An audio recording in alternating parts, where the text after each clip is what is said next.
Greetings, everyone. It's been a while. As all of you, or most of you should know, I've been off working in Ohio, and I finished a few days ago. I was able to return back to New Hampshire, and I have a couple videos that I like to make based on books that I'd read while I was there. But this is going to be just a topic that came up the last time I left New Hampshire, and kind of I was reminded about it as I came in. Uh, Earlier, I had posted a video the last time I returned about how when I crossed the state border, I instinctively unbuckled my seatbelt because New Hampshire is the one and only state that does not require you to wear a seatbelt, and so it's something that when I'm here that I like to do. The rest of the country, I do tend to wear it because I don't want to get pulled over by the police. I like to put as wide a berth as possible between me and them. When I'm out in the world, but when I'm in New Hampshire, it's just a little bit that I like to do. And there were two commenters actually on the last video that I mentioned this on that basically had diametrically opposed views. One person indicated that they thought that was a great idea, that was a good mindset to have, which I agree with, although I think he may have been too enthusiastic. It's not really an act of rebellion or anything to do it, since it's legal here anyway. Um, but gun ownership is legal too, and that doesn't mean purchasing and owning a gun isn't a good thing to do. On the other hand, one person was practically apoplectic at the idea that I would not wear my seatbelt, and just was indignant that wearing a seatbelt is dangerous, or not wearing a seatbelt is dangerous. That your risk of serious bodily injury goes way up, and had could not believe there was a mark against my character or my intelligence, or something, a flaw for me to not wear my seatbelt. Now again, same thing. Drove home, came through Vermont as opposed to Massachusetts. It's always a little nerve-wracking to drive through states like New York and Massachusetts. Not so bad in Vermont, but as soon as I cross, yes, I unbuckled my seatbelt again, and of course I thought about this topic. Now, in the terms of a political debate, the only thing to discuss is the efficacy or the relevance of there being fines, bans, or laws against not wearing your seatbelt. The fact that it might increase your injury, your possibility of being injured in a crash, is a different subject. As far as I'm concerned, is unrelated. Is it true? Probably. I haven't looked at the stats. I would assume that it is, but that's beside the point whether we should have a law or not. The argument that the requirement to wear them, and then the fines against people who don't, is not sufficiently proven by simply saying that the risk of injury goes up because you're not wearing one. I think there's 2 or 3 steps that you have to go through in order to arrive at that conclusion. One, you'd have to know for sure that it was actually more risky, and I assume that that's the case. That's pretty much settled, although exactly how much more risky is probably something that could be argued. I'm sure it is. But then the next step is that, and this is a major one that I don't think is crossed, putting yourself at more risk. How is that morally wrong? How is that something that is should be penalized? That's not so obvious. Now, it's a little bit clearer in cases where your hazardous behavior is putting others at risk. So, spraying bullets, out of my window isn't necessarily dangerous, but I'm living in a neighborhood. Yes, it is, and so maybe there's a consideration there. Not wearing my seatbelt does not put anyone else really at any danger. If an accident happens, that's the dangerous part, and a seatbelt is not going to prevent an accident. In fact, it's possible that seatbelts makes accidents slightly more likely because you simply think that you have that much more safety, and so it's not quite as big a deal if you were to get in an accident. I'm not saying that's a major consideration, but it's there. Needless to say, the incurring of additional risks in your personal behavior, it's very, very unclear how exactly that becomes something that is morally wrong or ethically wrong, and that is hence worthy of prosecution. The next problem, of course, and this is one that is true with many, many arguments that are used to justify states, is that it's not clear, even if we accept the premise, why there should be a monopoly on the administration of that penalty. Let's say, just for the sake of argument, that it is morally wrong to not wear your seatbelt.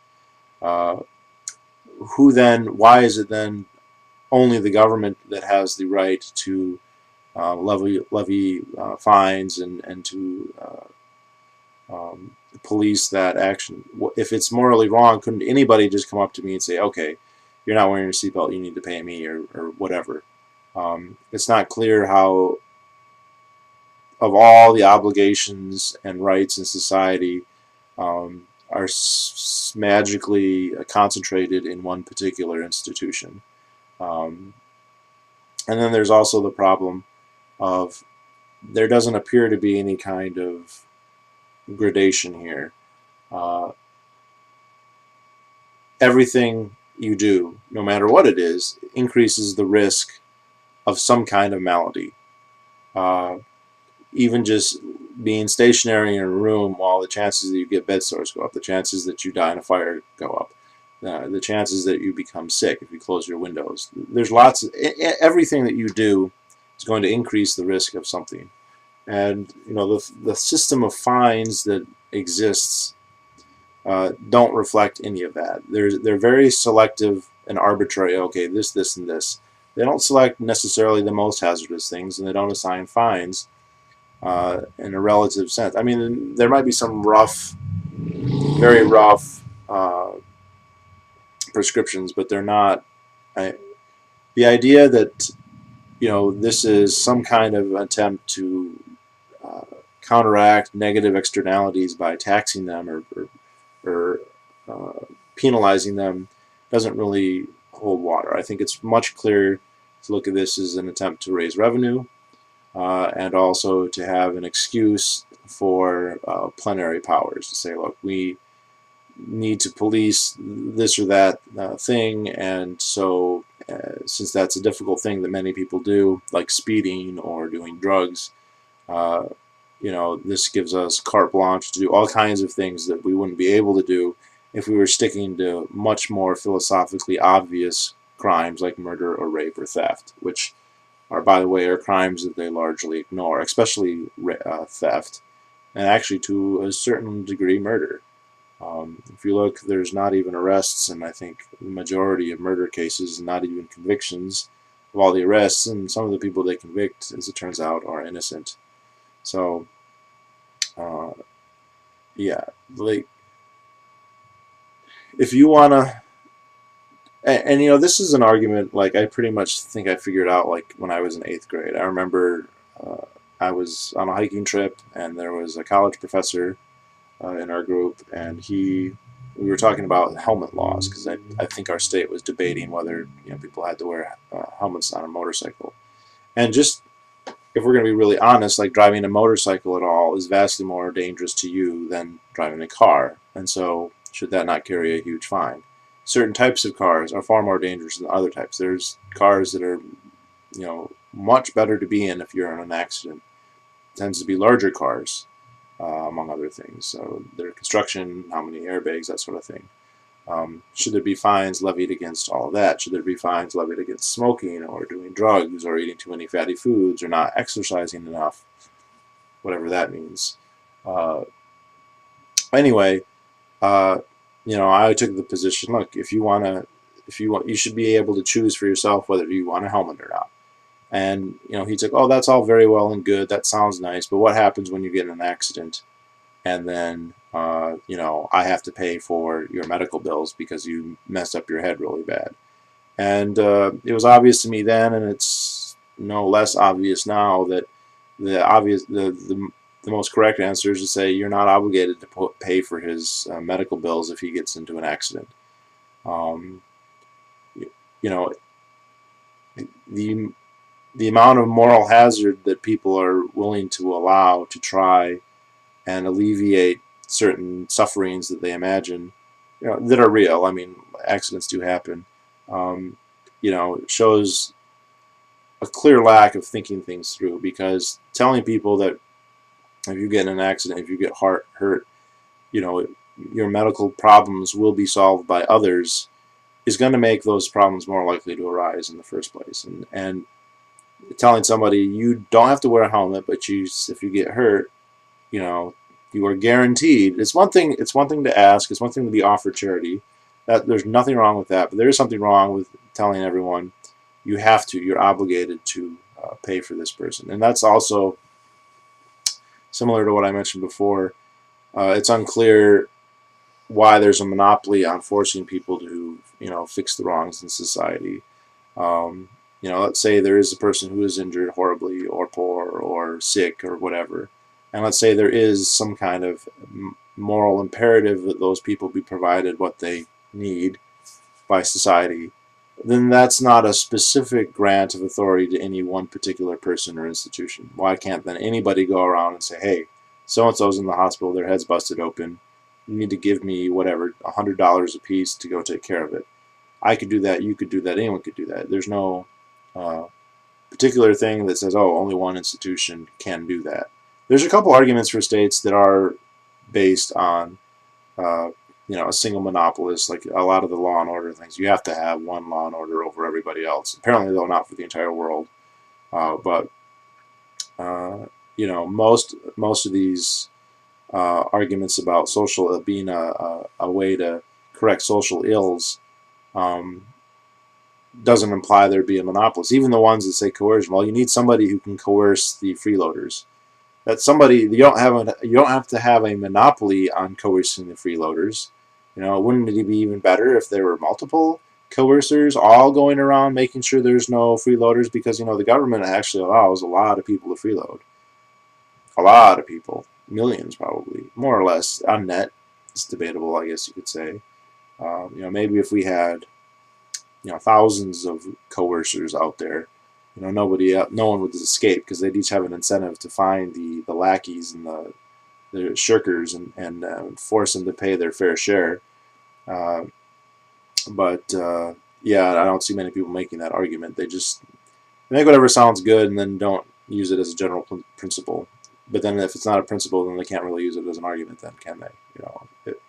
Uh, so yeah, if you're going to do something dangerous, or more dangerous, I mean, to live is to risk, and everything that we do carries with it the possibility of something bad happening, which is a big problem. And the drawing arbitrary lines to say, well, this is too dangerous. Too dangerous for what? It's your life. If you harm somebody else, obviously you should be liable to them. And if you harm yourself, no one else is obligated to help you. And then let the chips fall as they may. And people aren't going to be committing suicide en masse through accidents in that situation, just as they aren't now. And I think that this strange desire to make everyone conform to your ideas of risk is asinine. There are many things in life that require you to go put yourself at some risk, and some people are willing to do those things and some people aren't. And for you to say, I wouldn't do that, so you should not be allowed to do that either, is conceit in the highest. Unless you can have some kind of way to prove that your preference is an objective moral rule and not just your personal preference, there's no reason for anyone to listen to you. And unfortunately, a lot of these people can just go to the government, and they're not telling the government to enforce their personal opinions on people. The government's enforcing its rule on people. And one of the things that it can do to legitimize itself in the eyes of those that it rules is say, look, we're enforcing social norms that you agree with, and so you should agree with us and support us ideologically, if not physically. And I think that's kind of what's going on. Is people have their personal preferences. they don't like smoking, or they don't like speeding, or they don't like not wearing your seatbelt. They don't like doing drugs. They don't like drinking, although, I mean, the state makes enough revenue off that it's probably unlikely to ban it. And when they see the state aggrandizing itself in the name of curtailing or preventing, these ills, then it's very easy for them to then see the state as a moral crusading institution, if not a necessary one. And actually, Humer talks about this as well. When he talks about Stockholm syndrome and cognitive dissonance, people, he says, let's say you are paying taxes because you're afraid that if you don't pay taxes, you'll go to prison and you'll be punished, and there'll be bad consequences, very strong negative consequences. A lot of people are not comfortable with that idea because it implies that, okay, you're a coward, or you're not very brave, or you're not courageous, you're not a hero, you're just a regular person who's been intimidated into doing something you'd rather not do. And look, most people aren't anarchists, but there's plenty of people out there who resent some degree of their tax bill. But rather than think that, what they'd rather do is tell themselves, oh, but really, the state is good, the state's doing these necessary social functions that can't be done any other way, and my being coerced, which actually kind of robs you of any moral agency, but my being forced to pay taxes, that actually indicates what a good person I am. And people would much rather go to sleep thinking that than thinking, I'm just afraid of some kind of punishment. And so that's what they tell themselves. And then they'll spend a lot of time, some of them, trying to convince other people of the righteousness of the overlordship that, can hurt them just as much as it can hurt anybody else. But you can sleep better with yourself if you tell yourself, oh, no, I'm doing this because it's a good thing, and the state is good. And